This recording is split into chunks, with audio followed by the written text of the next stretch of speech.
Igihugu cya Ukraine ndetse n'Uburusiya bimaze mu ntambara igihe kirenga imyaka 2 yose, aho twagiye tubona igihugu cya Ukraine gifashwa n'umuryango mukuru wa NATO ndetse n'igihugu cya Amerika.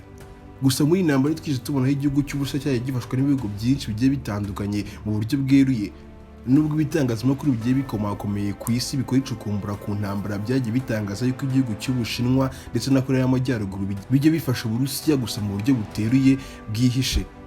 Twavuga yuko ari uburyo bukorerwa mu gikari. Kuva intambara yatangira hagati y'igihugu cy'Uburusiya ndetse na Ukraine hagiye haboneka itakazo ry'abasirikare benshi ku mirongo y'urugamba, yaba ari mu kirere, ku butaka ndetse no mu mazi. Ku ruhande rw'igihugu cya Ukraine ni igihugu kigaragara yuko rwose kitishoboye kandi kidafite imbaraga zarwana n'igihugu cy'Uburusiya, bitewe n'uko igihugu cy'Uburusiya ari igihugu kiri mu bisirikare bikomeye cyane ku isi kandi kitari guhangarwa muri ino myaka. Bitangazwa ko ari cyo gisirikare cya mbere kuri ubu ngubu ku isi bitewe n'uko gifite igisasu kiri mu bwoko bwa nuclear weapon, ari byo bisasu bya kirimbuzi. Igisirikare cy'Uburusiya kikaba gifite igisasu kiri mu bwoko bwa nuclear weapon cyitwa Saturn 2, igisasu cyashishikishije amahanga yose, harimo n'umwanzi wabo mukuru ari we Leta Zunze Ubumwe za Amerika. Ese ibintu byose bikomakomeye tubanje kuvuga muri kino kiganiro kandi bigira igisirikare cy'Uburusiya igisirikare cy'igihangange mu bisirikare byose byinshi ku isi, ni gute igisirikare cy'igihangange kandi gitinyitswe n'ibihugu byinshi bigiye bitandukanye harimo na Leta Zunze Ubumwe za Amerika cyaba kimaze imyaka irenga 2 yose kirwana n'agahugu gatoya kadafite ubufasha bukomeye kandi kadafite intwaro nyinshi ugereranyije na kino gihugu cy'Uburusiya?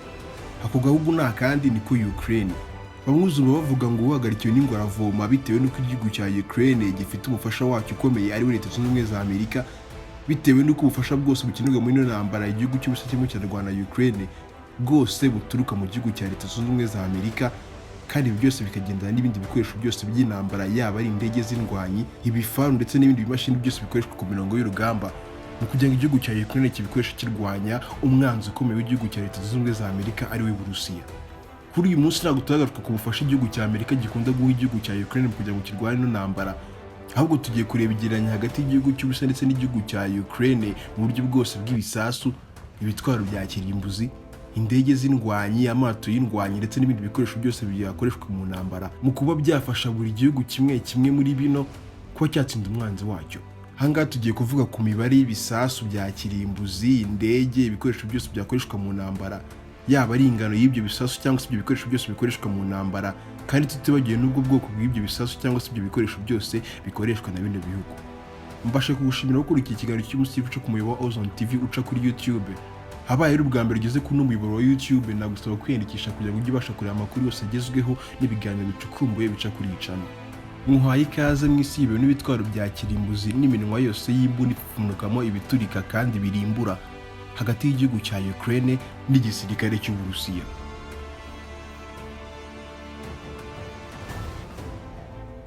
Kwigereranya rya bino bihugu bibiri, tugendeye ku rugamba rwa mbere rubera mu kirere, turahera ku ndege za mbere zitwa attack helicopters. Izi ngizi akaba ari indege zirindwa mu biku rugamba.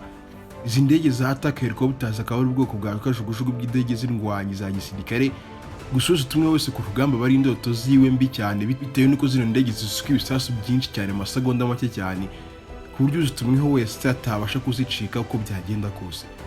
Ku ruhande rw'Uburusiya zino ndege ziri ku bwa attack helicopters ukaba bufite indege 559, mu gihe igihugu cya Ukraine gifite indege zigera kuri 33 zonyine ziri mu bwoko bwa attack helicopters. Ku ruhande rw'Uburusiya kuri zino ndege za attack helicopters zikaba zifite indege zitwa MiG-28N. Izi ngizi zakaba ari indege zikorerwa mu gihugu cyo mu Burusiya kandi zikaba zirindwa mu biko rugamba. Ku gihugu cya Ukraine kikaba gifite indege zitwa KA-50, zakaba ari indege zakorewe mu gihugu cyo mu Burusiya. Ushobora kwibaza ngo ese zino ndege ni gute zaba zarakorewe mu Burusiya zikaza guhabwa igihugu cya Ukraine?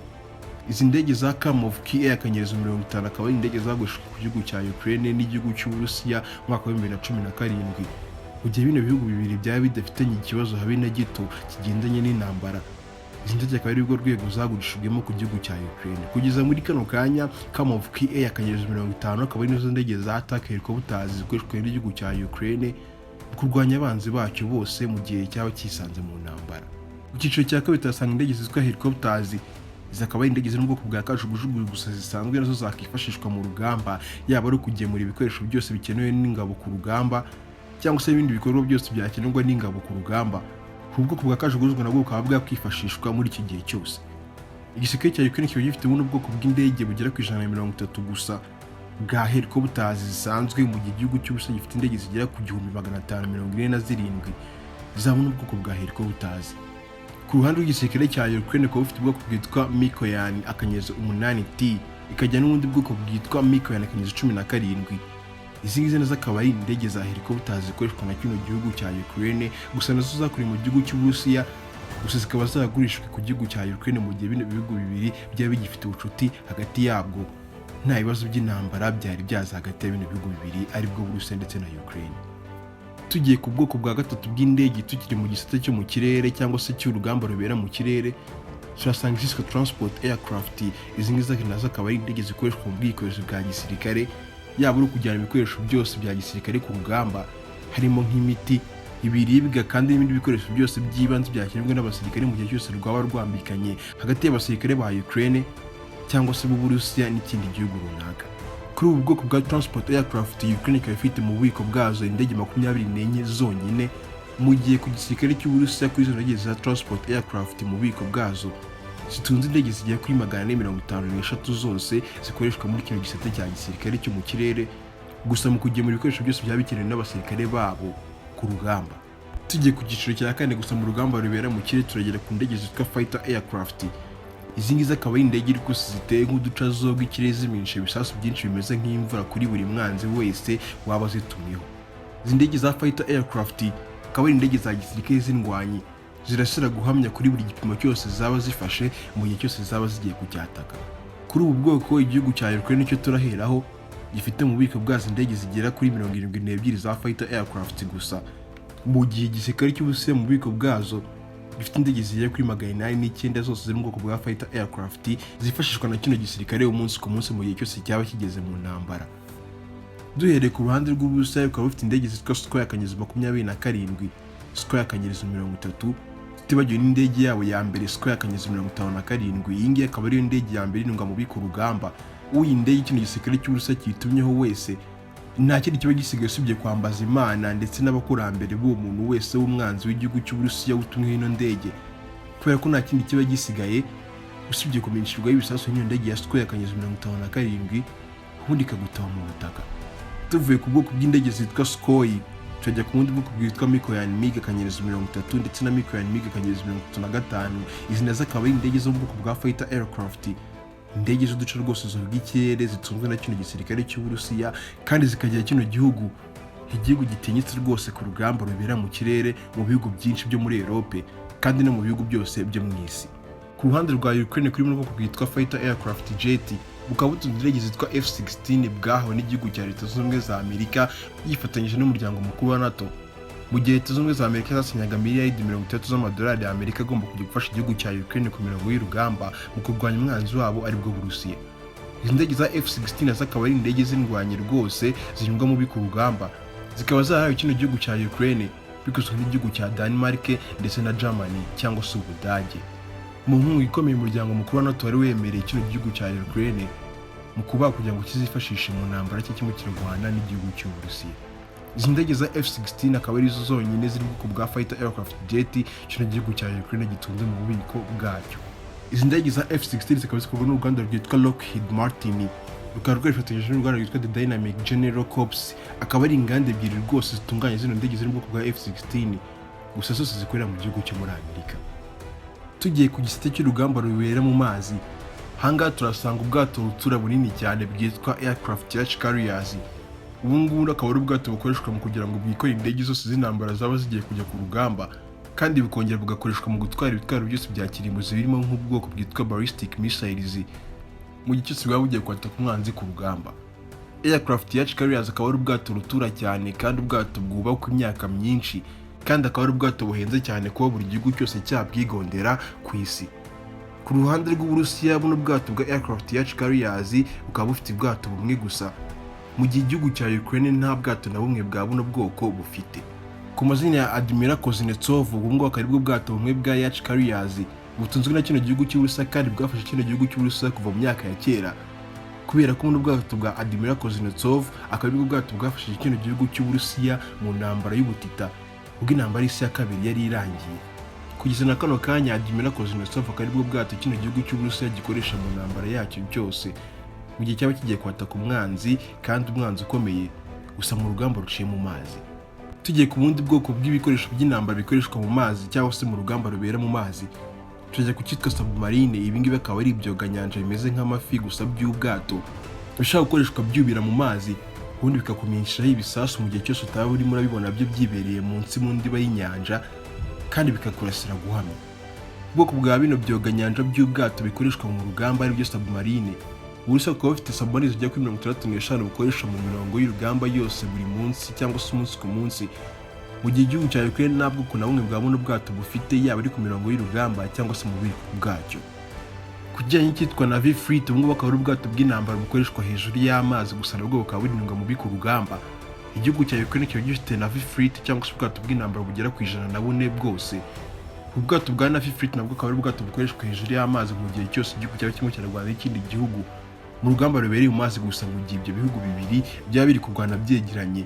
Gusa bitavanye ko nabona ubwato bwa Navy Fleet bwohereza ibisasu bya ballistic missiles bikoresha coordinate, bisobanuye ko bino bisasu bihabwa amerekezo y'ahantu bigiye kurasa, ubundi bikoherezwa bikagenda bikaharimbura.